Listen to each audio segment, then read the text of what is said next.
Hello people, welcome back into this channel, and through this video I will let to show you the way how to customize the background for your video only with Capcut application on your iPhone.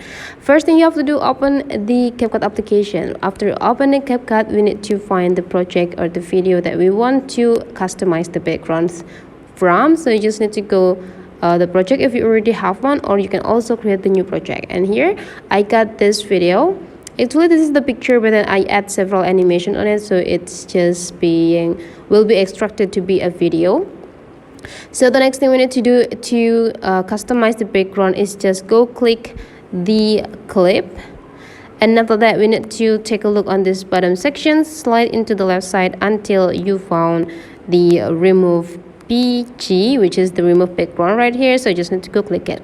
There will be like 3 options. You can just choose auto removal that will be worked by the Capcut, or you can also do the custom removal. Let's do this custom removal. And this custom removal, you just need to like start brushing the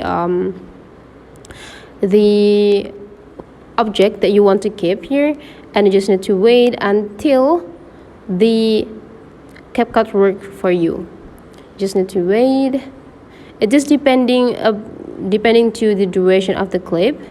So the longer the clip, it will take longer time to remove the background. And after that, you just need to check this button and just go click continue. And here is the objects that we have. So to customize the background, you just need to go back and take a look on this part, slide into the left side until you found the background right here.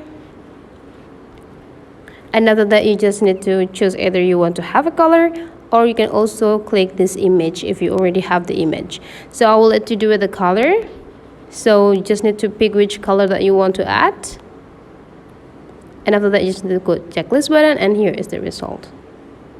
So that is the way how to customize the background. Hopefully this tutorial today is useful for you. Thank you for watching, and I will see you for the next tutorial.